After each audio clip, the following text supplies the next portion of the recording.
हम लोग वचन का सत्य ये विषय में है और आज का भाग है 26।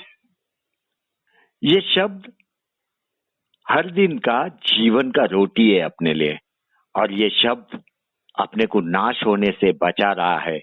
ये शब्द अपना हृदय को, मन को शुद्ध करते जा रहा है। शुद्ध जैसा जैसा शब्द को अपन ग्रहण करते हैं, परमेश्वर अपने को अपना बेटा करके ग्रहण करता है।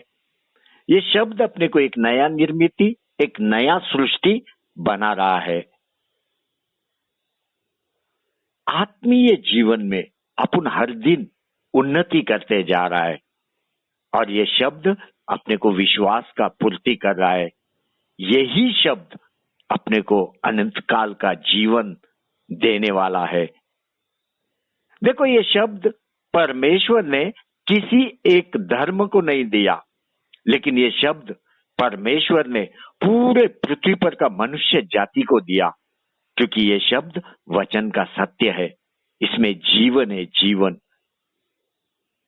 यही शब्द किसी मनुष्य के मुख से नहीं आया, लेकिन ये शब्द स्वयं परमेश्वर से आया हुआ शब्द है। ये एक सामर्थ है, सामर्थ। यही शब्द के कारण अपना भरोसा एक ऊंचाई पे जाता है, ऊंचाई पे। जो कुछ भी हम लोग मांगते हैं शब्द के आधार से मांगता है और वो अपने जीवन में पूरा होने लगता है। सत्य प्रकट होने लगता है अपने जीवन में। तू एक अच्छा विश्वास में बने रहे, अच्छे विश्वास में बने रहे। पाउल ने तिमोथी को बोला, पढ़िए 2 तिमोथी 2:15। आइए हम पढ़ते 2 तिमोथी 2 अध्याय 15 वचन। अपने आप को परमेश्वर के ग्रहण योग्य और ऐसा काम करने वाला ठहराने का प्रयत्न कर, जो लज्जित होने ना पाए और जो सत्य के वचन को ठीक रीति से काम में लाता हो। आमीन। पाउल ने तिमोथी को बोला, अपने आप को परमेश्वर का ग्रहण योग्य और ऐसा काम करने वाला ठहराने का प्रयत्न कर, जो लज्जित होने ना पाए, लज्जित होने ना पाए। सत्य के वचन को ठीक रीति से काम में ला। देखो, इसमें अपन मिशनरी के काम को देखते हैं। ये वचन में अपने को समझ में आता है एक मिशनरी का बड़ा काम। मिशनरी मतलब भेजे हुए लोग। पिछला बार अपन देखा, अंत्योकिया का चर्च ने उपवास प्रार्थना के साथ बरनबास और पाउल के ऊपर अपना हाथ रख के उनको मिशनरी का काम करने के लिए भेजा। परमेश्वर का, प्रभु यीशु क्रिस्त का, आत्मा प्रभु का इच्छा पूरा करने के लिए भेजा। इतना ही नहीं, अपन ये भी देखा कि अब्बा पिता ने अपने एक लौते पुत्र प्रभु यीशु क्रिस्त को पृथ्वी के ऊपर भेजा, ताकि मनुष्य जाति को उद्धार मिले, एक नया जीवन मिले। आज कई लोग हैं जो मिशनरी का काम पृथ्वी पे कर रहे हैं। ये लोग किसी भी पॉलिटिशियन को घबराते नहीं, आने वाले संकट को भी ये लोग घबराते नहीं, केवल परमेश्वर पर निर्भर, तैयार है, परमेश्वर के लिए मरने को भी तैयार है। संकट को, समस्या को, तकलीफ को, कष्ट को ये लोग घबराते नहीं। ये लोग अन्य जाति के बीच में परमेश्वर के आत्मा में घूमते हैं, सहवास करते हैं। देखो, 1965 में, 1965 में ऑस्ट्रेलिया से एक मिशनरी भारत देश में ओडिशा राज्य में आया और उसका नाम है ग्राहम स्टेन्स। उसको एक पुत्र फिलिप्स, एक पुत्र तिमोथी, उसका पत्नी का नाम ग्लैडिस स्टेन। अभी ग्राहम स्टेन्स भारत देश में ओडिशा में 1965 से मिशनरी का काम कर रहा है।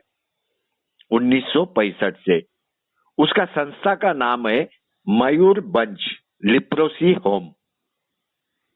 Mayurbhanj leprosy home.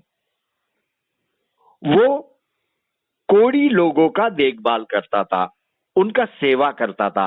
इतना ही नहीं, जो ट्राइबल लोग हैं, आदिवासी लोग हैं, उनके बीच जाके, जंगलों में जाके उनको यीशु क्रिस्त घोषित करता था, उनके जरूरतों को पूरा करता था।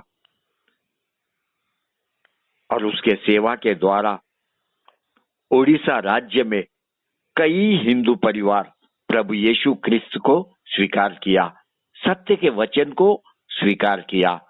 उसने उसके मिशनरी के द्वारा कई अन्य जाति के लोग उद्धार पाए।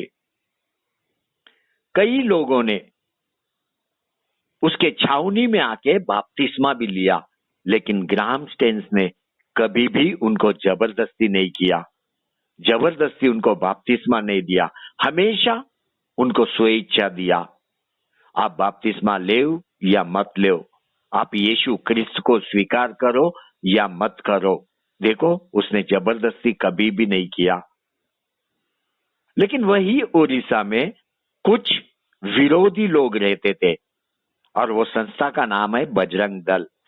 यही बजरंग दल में दारा सिंह नाम का एक व्यक्ति, एक दिन ये व्यक्ति ने क्या किया, ग्राहम स्टेन्स, उसके दो पुत्र फिलिप्स 10 साल का, तिमोथी 6 साल का, ये लोग अपना कार में सो रहा था। ये दारा सिंह नाम का व्यक्ति ने वो कार के ऊपर पेट्रोल डाल के इन तीनों को भी जिंदा जला दिया। तीनों में ऑन दी स्पॉट मर गया, तीनों भी, एक भी जिंदा नहीं था। लेकिन उसका पत्नी, उसका बेटी एस्तेर भारत देश छोड़ा ने, इतना संकट परिवार में आने के बाद भी, एक बड़ा परीक्षा आने के बाद भी भारत देश को उसका पत्नी और उसका बेटी ने छोड़ा नहीं। वे लोग वही संस्था में कोड़ियों के बीच में काम कर रहे थे, गरीब आदिवासियों के बीच में काम कर रहे थे। 2005 साल तक वे लोग भारत देश को छोड़ा नहीं। ग्राहम स्टेन्स का पत्नी, उसका परिवार क्या किया मालूम है? जो गुनहगारों ने जिंदा जलाया उसके पति और बेटों को, उनको क्षमा किया। उसने अपना साक्ष्य दिया, बोला इन गुनहगारों को मैं क्षमा करती हूं और इनके विषय में मेरे हृदय में कोई क्रोध नहीं है। क्योंकि हृदय में क्रोध रखना मतलब हृदय को चंगाई नहीं है। चंगाई कभी भी प्राप्त नहीं होता है क्रोध रखने से। उसने ये बात बोला, क्षमा ही हृदय को चंगाई लेके आता है और भारत देश के भूमि को नफरत और क्रोध से छुटकारा चाहिए, ये बात भी बोला। उसने बहुत बड़ा विधान दिया, बहुत बड़ा साक्षी दिया। उसने अपने पति को, 2 बच्चे को खो दिया, फिर भी गुनहगारों को क्षमा कर रहा है। इसी को बोलते हैं सच्चा ख्रिस्ती जीवन, एक मिशनरी का काम। उसने ये भी बोला, उनके विषय में आज के बाद मेरे अंदर कोई कड़वाहट नहीं, मेरा हृदय ने उनको क्षमा किया, इसी कारण से मेरे हृदय को चंगाई परमेश्वर ने दिया। और भारत देश के भूमि को गुनाह और नफरत से बचाना बहुत जरूरी है। जब उसका साक्ष्य अपन सुनते हैं, आंखों में से आंसू बहने लगता है। उसने सत्य का वचन को प्रकट किया, योग्य रीति से अपने जीवन में सत्य के वचन को ग्रहण किया और वचन का उपयोग भी किया। उसके जीवन से एक सत्य का वचन योग्य रीति अपन उपयोग होते हुए देख रहा है। उसके मुख में से जो शब्द आ रहा है उसमें मिठास है, मिठास। ग्राहम स्टेन का पत्नी ने अपने आप को परमेश्वर के सामने ग्रहण योग्य बनाया। उसने अपने पति को, 2 बच्चों को खो दिया, फिर भी परमेश्वर के लिए, परमेश्वर में कुड़कुड़ाया नहीं, परमेश्वर का विरोध नहीं किया। उसको मालूम है कि भारत देश को नफरत और गुनाह से छुटकारा चाहिए। यही कारण से ऑस्ट्रेलिया छोड़ के वे लोग भारत देश में मिशनरी का सेवा करने को आया।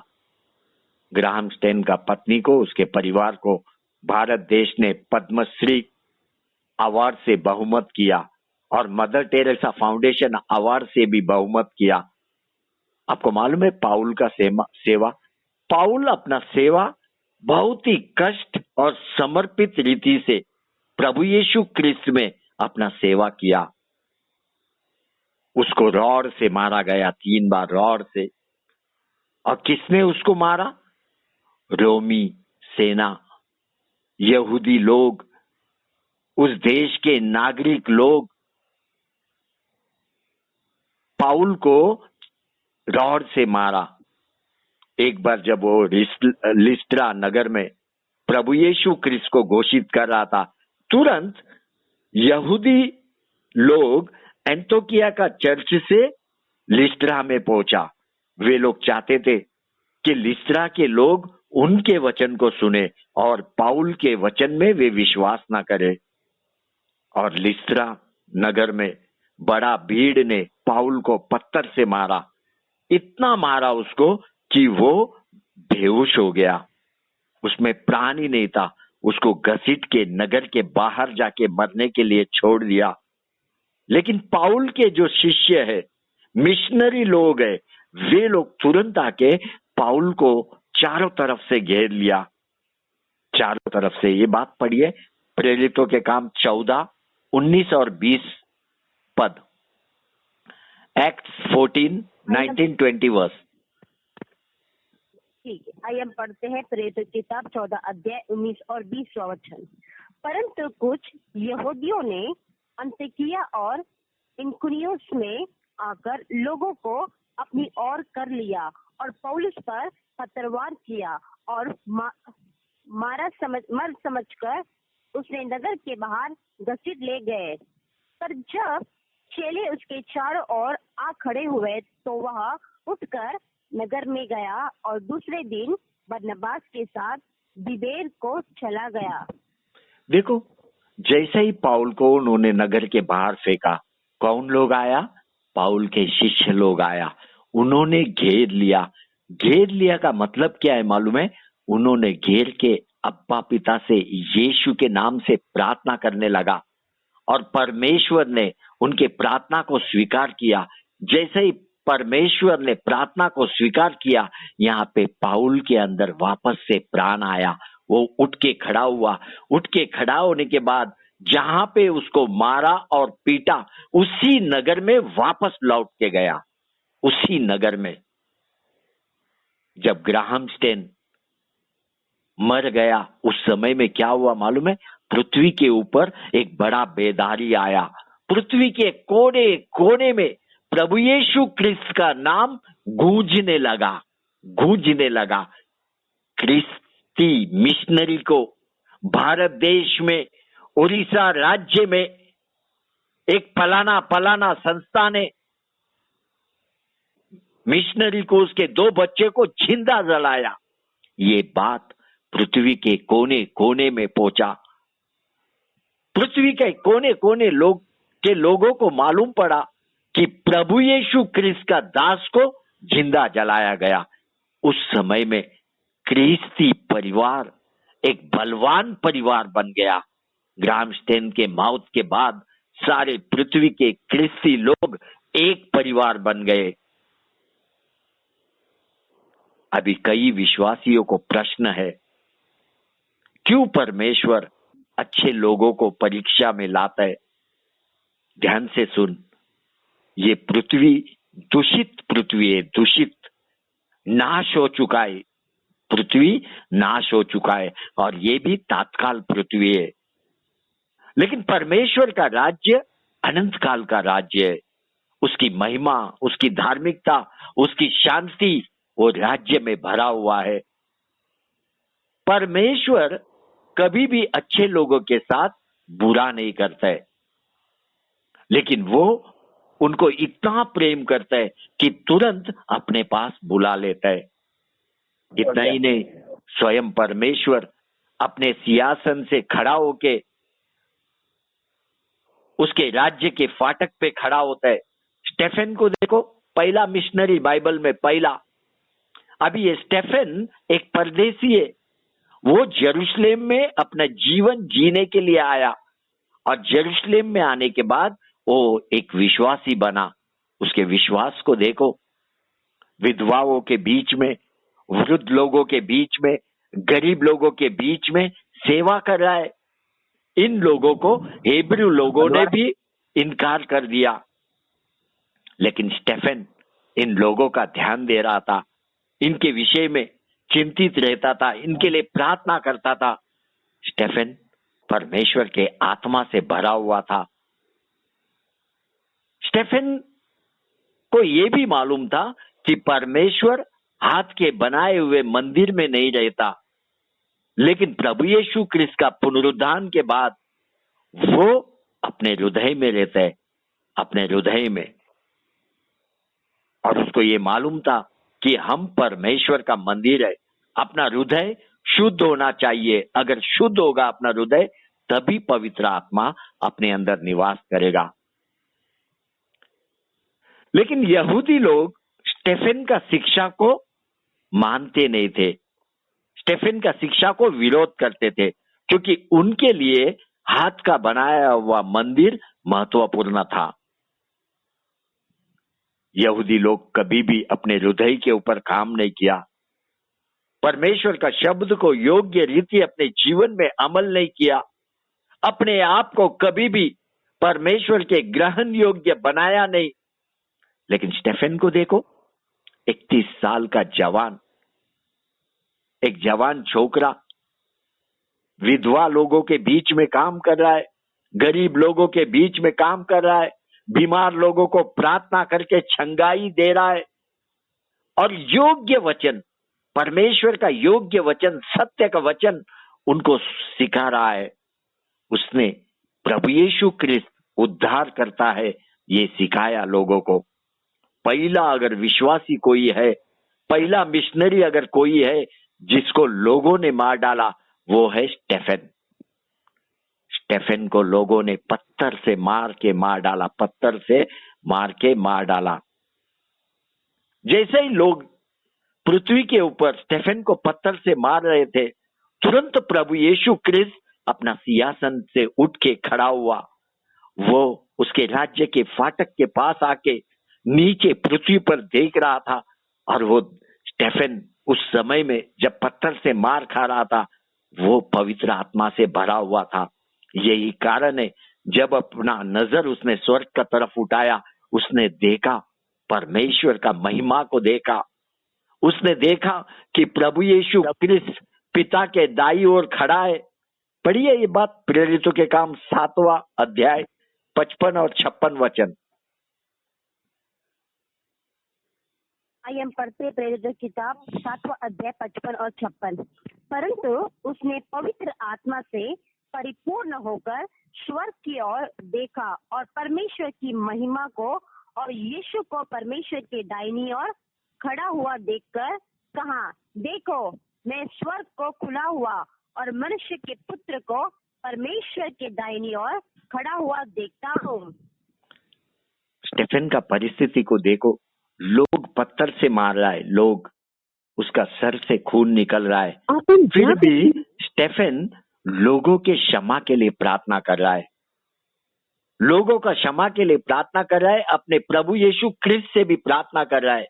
प्रभु यीशु क्रिस्त को बोल रहा है, मेरी आत्मा को ग्रहण कर, मेरी आत्मा को ग्रहण कर, मेरी आत्मा को ग्रहण कर। प्रेरितों के काम 7:59 और 60 वचन पढ़ो।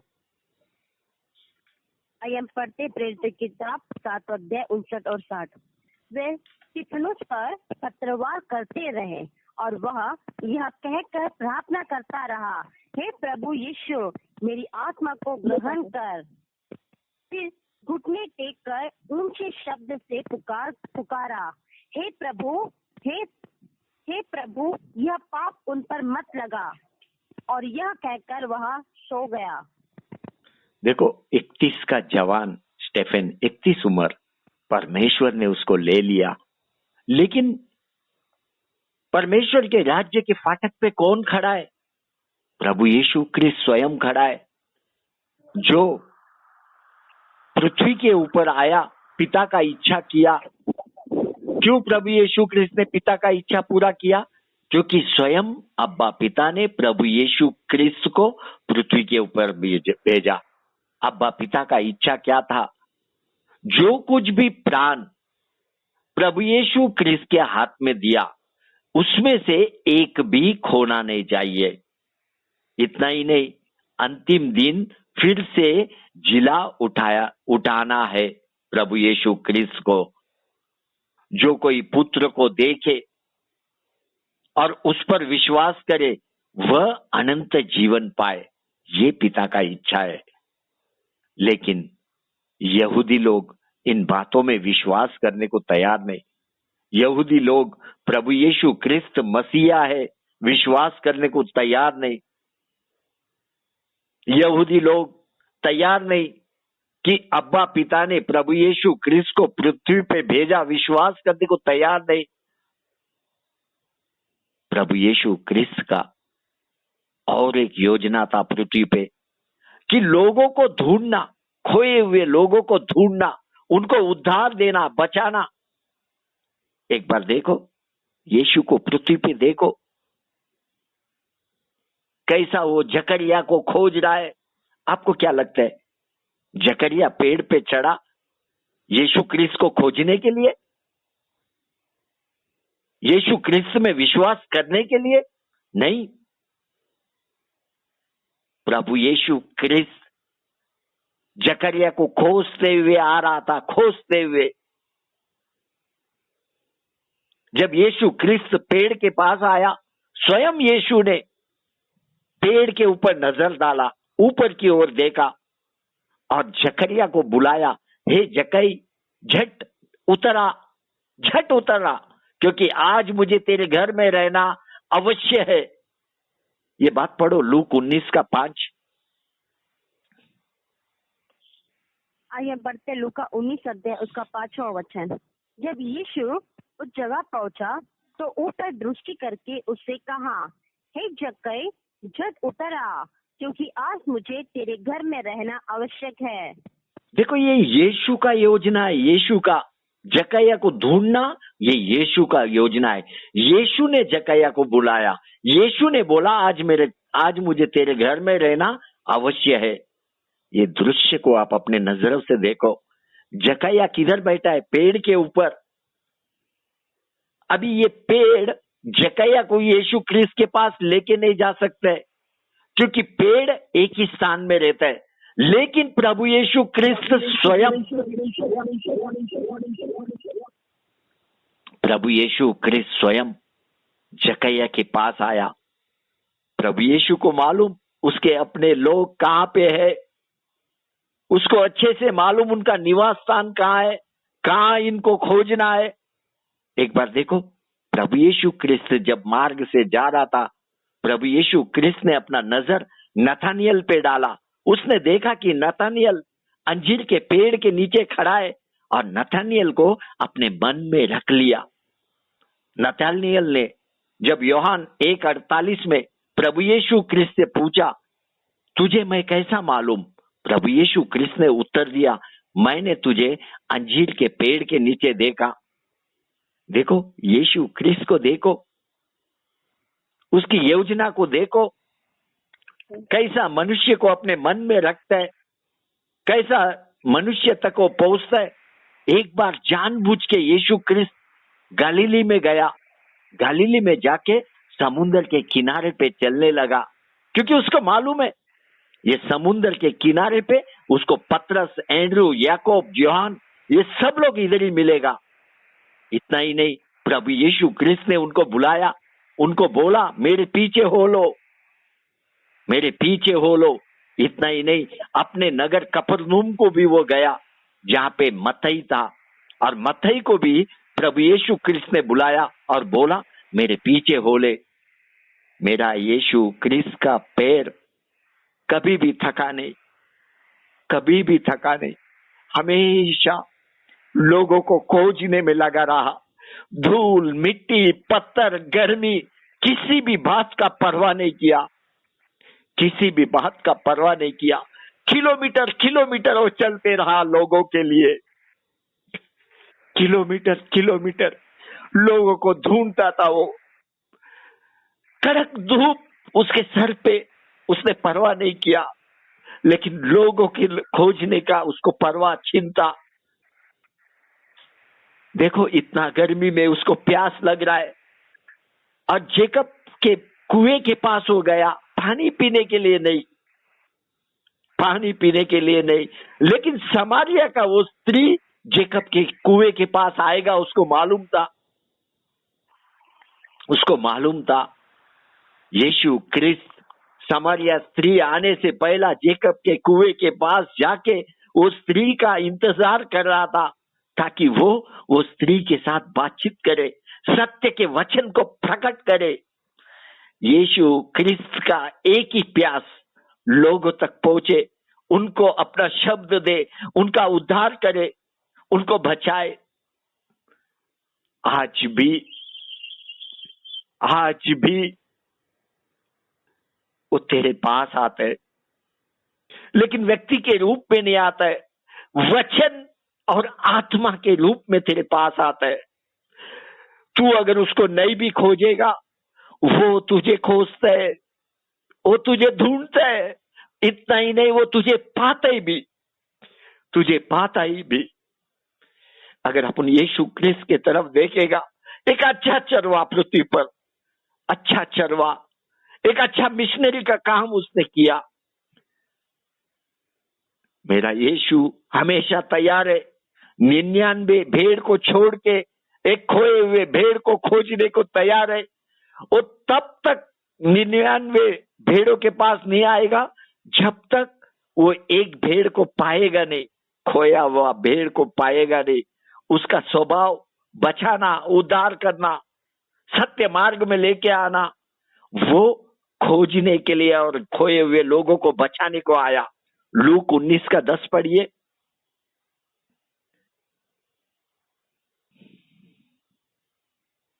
आइए हम पढ़ते लूक 19 अध्याय उसका 10वां वचन। क्योंकि मनुष्य का पुत्र खोए हुए को ढूंढने और उनका उद्धार करने आया है। देखो बाइबल बोलता है रोमियो की किताब 5:8 में, जब हम लोग पापी थे तभी यीशु क्रिस्त ने अपना प्राण अपने लिए दिया।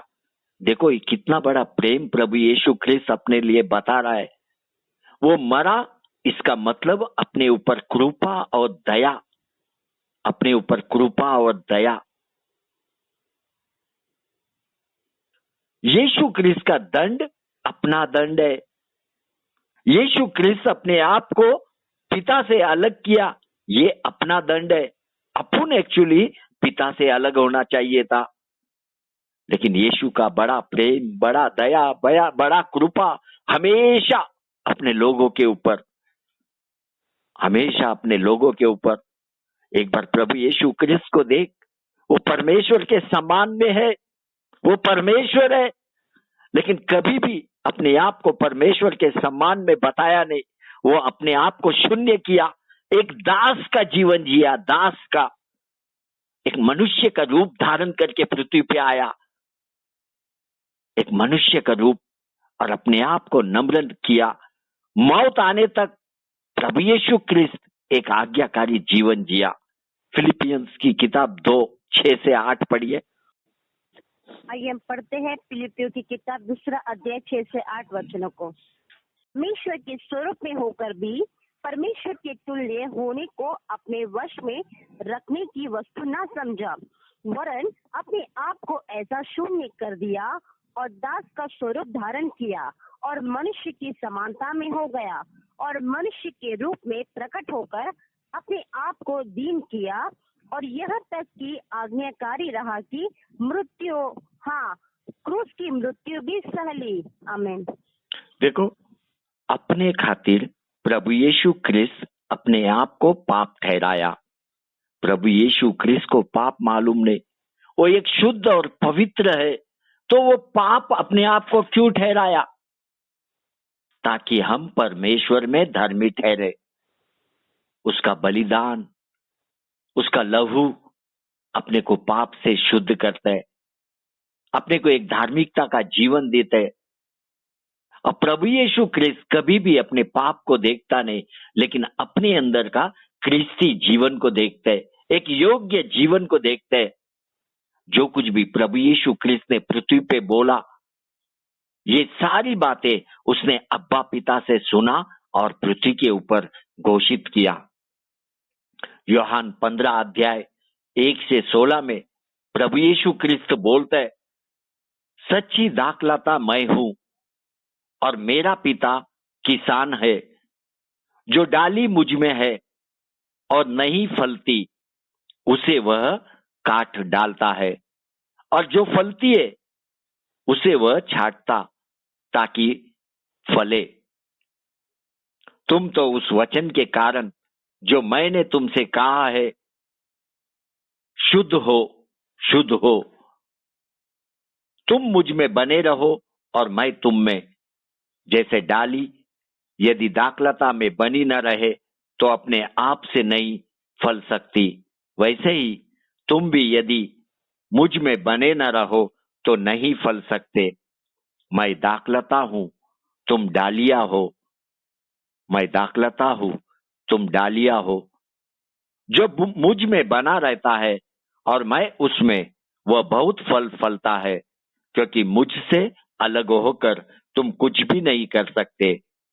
यदि कोई मुझ में बना रहे तो वह डाली की नाई फेंक दिया जाता और सूख जाता है, और लोग उन्हें बटोर कर आग में झोंक देते हैं और वे जल जाती है।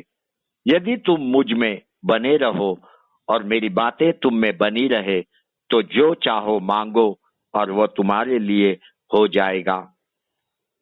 मेरे पिता की महिमा इसी से होती है कि तुम बहुत सा फल लाओ, तभी तुम मेरे चेले ठहरोगे।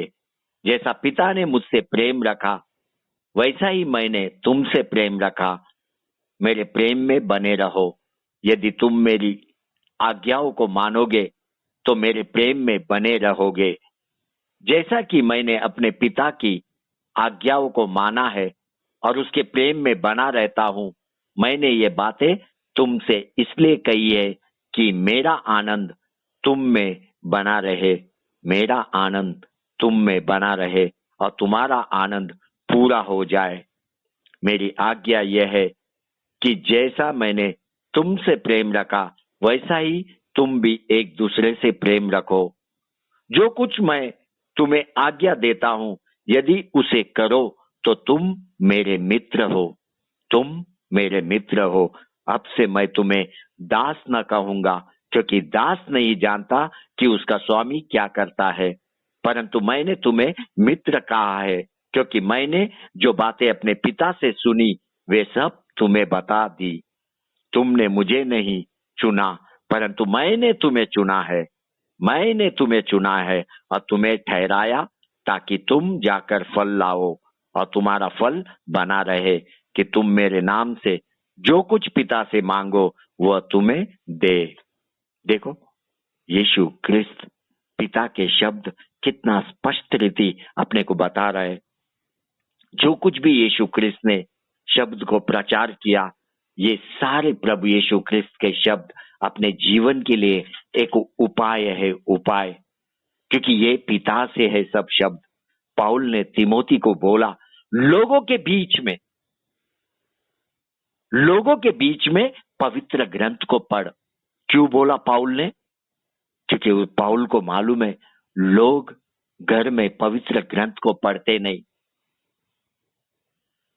लोगों के बीच में पवित्र ग्रंथ पढ़ना, इसका मतलब ये परमेश्वर का सुवार्ता को घोषित करना, सत्य के वचन को घोषित करना। एक वचन बस है, लोगों के बीच में एक वचन बस है। लोगों को बता, यीशु ख्रिस्त में विश्वास कर, ये एक वचन बस है। जब पाउल और सिलास जेल में थे, उनके हाथों में लोहे की बेड़िया था और फाटक के ऊपर सूबेदार और उसकी सेना उनके देखभाल रक्षा के लिए था। अभी ये लोग बाहर क्यों खड़ा है? ताकि पाउल और सिलास जेल में से भाग ना जाए। उस रात को क्या हुआ? एक बड़ा चमत्कार हुआ। पृथ्वी पे भूकंप हुआ और जो लोहे का चैन है उनके हाथों से टूट के जमीन पे गिर गया और उस जेल का फाटक अपने आप खुल गया। सूबेदार को लगा कि पाउल और सिलास जेल से भाग गया। उसने अपना तलवार बाजू से निकाला अपने आप को मारने के लिए, लेकिन पाउल ऊंचे स्वर से अंदर से पुकारा, अपने आप को कुछ हानि मत पहुंचा, क्योंकि हम सब यही है। तब सूबेदार दिया मंगवाकर भीतर गया और कांपता हुआ पौलुस और सिलास के आगे गिरा और उन्हें बाहर लाकर कहा, हे साहिबो, उद्धार पाने के लिए मैं क्या करूं? देखो कितना अच्छा प्रश्न सूबेदार ने पूछा। ये प्रश्नों को पहला पढ़ो, प्रेरितों के काम 16:30। आइए पढ़ते हैं प्रेरितों 16 अध्याय उसका 30वां वचन। और उन्हें बाहर लाकर कहा, हे सज्जनों, उद्धार पाने के लिए मैं क्या करूं? देखो यहाँ पे पाउल ने एक बड़ा सुवार्ता नहीं दिया। उसने एक ही बात बोला, यीशु क्रिस्त में विश्वास कर, तू तेरा घराना उद्धार पाएगा। ये परमेश्वर का शब्द है, प्रभु यीशु क्रिस्त का शब्द है। पढ़िए प्रेरितों के काम 16:31 और 32 वचन पढ़िए। उन्होंने कहा, प्रभु यीशु मसीह पर विश्वास कर, तू और तेरा घराना उद्धार पाएगा। और उन्होंने उसे और उसके सारे घराने के लोगों को प्रभु का वचन सुनाया। देखो सच्चा मिशनरी का यही काम है।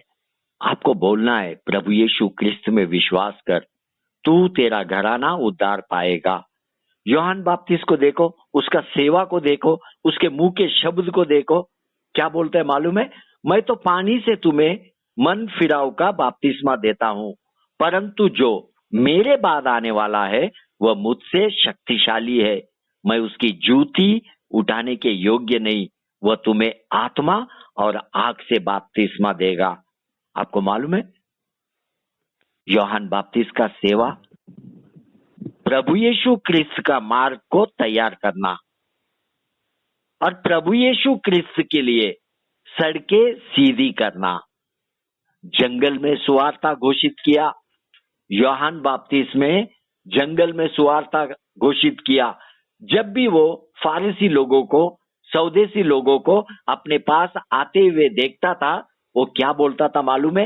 हे सांप के बच्चों, सो मन फिराओ के योग्य फल लाओ। देखो वो सीधा मुंह पे बात करने वाला व्यक्ति था। कभी भी यूहन्ना बपतिस्मा के अंदर चापलूसी के शब्द नहीं थे, मस्काबाजी का प्रेम उसमें बिल्कुल नहीं था। आज कई कलीसिया में मस्काबाजी का प्रेम दिखाई देता है, मस्काबाजी का।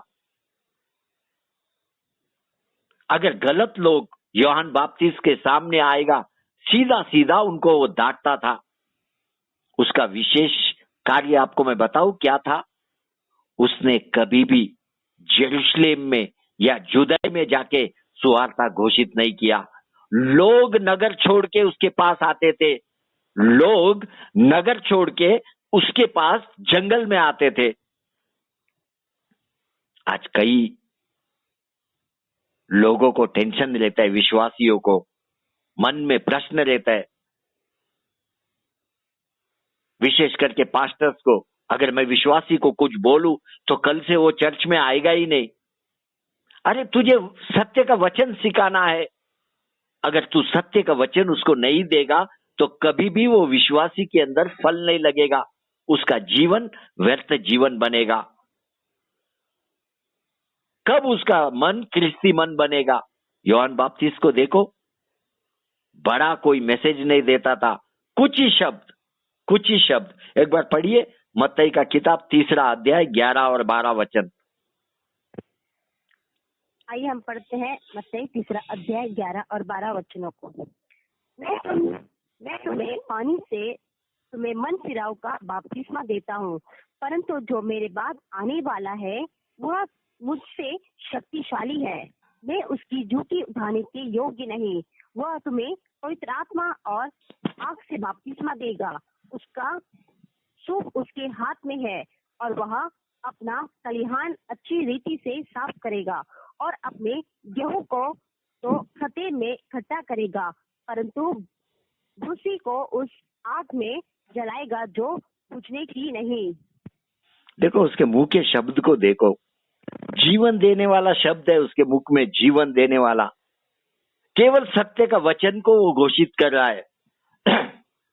यूहन्ना बपतिस्मा ने परमेश्वर के राज्य में अपने आप को छोटा किया और अपने शब्दों के द्वारा प्रभु यीशु क्रिस्त को ऊंचाई से ऊंचाई पे उठाया। आज कई लोग अपना ही तारीफ का पुल बांध रहा है और अपना तारीफ का पुल कभी भी दूसरे के जीवन में या अपने जीवन में फल लेके नहीं आएगा, और तू कभी भी बड़ा भीड़ का अनुभव नहीं करेगा। यूहन्ना बपतिस्मा को देख, लोग नगर छोड़ के उसके पास आते थे। इतना कड़क मुंह पे बोलने वाला व्यक्ति, हे सांप के बच्चों, हे सांप के बच्चों, फिर भी लोग उसके पास दौड़ के आते थे बपतिस्मा लेने के लिए। ये मुमकिन कैसा है? क्योंकि स्वयं परमेश्वर लोगों को यूहन्ना बपतिस्मा का पास भेजता था। आपको आज एक सत्य मैं बताता है, यूहन्ना बपतिस्मा कहाँ पे बपतिस्मा देता था, आपको ये सत्य आज मैं बताता है। यॉर्दान का नदी में, जहां पे जोशुआ और इजरायली लोगों को पार करने के लिए नदी दो भाग हो गया। यॉर्दान नदी दो भाग हो गया। जोशुआ, इजरायली लोग, नदी दो भाग होने के बाद उसमें से चल के वाचा का देश में आया। वही जगह में यूहन्ना बपतिस्मा लोगों को बपतिस्मा देता था, वही जगह में। और बपतिस्मा देने के बाद यूहन्ना बपतिस्मा क्या करता था? लोगों को फिर से नगर में भेजता था। उनको बोलता था, अपने आप को शुद्ध रख, पवित्र रख, परमेश्वर में अपने आप को ग्रहण योग्य बना, परमेश्वर में अपने आप को ग्रहण योग्य बना। सत्य के वचन को योग्य रीति अपने जीवन में अमल कर, नगर में जाके लोगों के बीच में सत्य के वचन को योग्य रीति अपने जीवन में अमल कर। योग्य रीति आज अपन लोगों के बीच में है। योग्य रीति वचन को अपने जीवन में अमल कर, अपने आप को साबित कर। इतना ही नहीं, वो ये भी बोला, मैं पानी से बपतिस्मा देता हूं, लेकिन मेरे बाद जो आने वाला है वो सामर्थी है, शक्तिशाली है, वो तुम्हें पवित्र आत्मा और पवित्र आत्मा के आग से बपतिस्मा देगा, पवित्र आत्मा के आग से बपतिस्मा देगा। देखो, आप सभी का बपतिस्मा हुआ है। आपका बपतिस्मा हुआ यही कारण है कि आप पवित्र आत्मा का निवास स्थान बना हुआ है। आपका हृदय पवित्र आत्मा का मंदिर है, पवित्र आत्मा का मंदिर है। अगर पवित्र आत्मा को आपके जीवन में आप आजादी देगा, पवित्र आत्मा को आप सुनेगा, उसके इच्छा को आप पूरा करेगा, तो पवित्र आत्मा के आग से भरने लगेगा। पवित्र आत्मा के आग से तू परमेश्वर के राज्य के लिए एक सामर्थ्य रीति उपयोग में आएगा। सामर्थ्य रीति, मूसा को देख कैसा परमेश्वर ने उसका उपयोग किया। एलीशा को देख कैसा परमेश्वर ने उनका उपयोग किया। यूहन्ना बपतिस्मा को देख, एक सामर्थ्य रीति परमेश्वर ने उसका उपयोग किया। प्रभु यीशु क्रिस्त स्वयं यूहन्ना बपतिस्मा के विषय में मत्ती 11:11 में बोला, मैं तुमसे सच सच कहता हूं कि जो स्त्रियों से जन्मा है उनमें से यूहन्ना बपतिस्मा देने वाला से कोई भी बड़ा नहीं है, कोई भी बड़ा नहीं है। इतना ही नहीं, बाइबल बोलता है एलिया जो आने वाला था वह यही है, वह यही है। बच्चों, आपको यीशु क्रिस्त को घोषित करना है, आपको यीशु क्रिस्त को घोषित करना है, लोगों को बताना है उद्धार का मार्ग, सत्य का वचन आपको बताना है। आपको थोड़े में क्यों ना मिशनरी का काम करना है। यीशु क्रिस्त को घोषित करना मतलब मिशनरी का काम। आपको मौका बनाना है लोगों से बात करने के लिए, जानबूझ के यीशु के विषय में आपको बात करना है लोगों के साथ। दूसरा तीमुथी 2:15 में अपन मिशनरी का काम को समझते हैं। पाउल ने तीमुथी को बोला, अपने आप को ग्रहण योग्य बना, सत्य के वचन को ठीक रीति से उपयोग में ला। मिलके अपन लोगों के बीच में जाएंगे, मिलके यीशु क्रिस्त को घोषित करेंगे।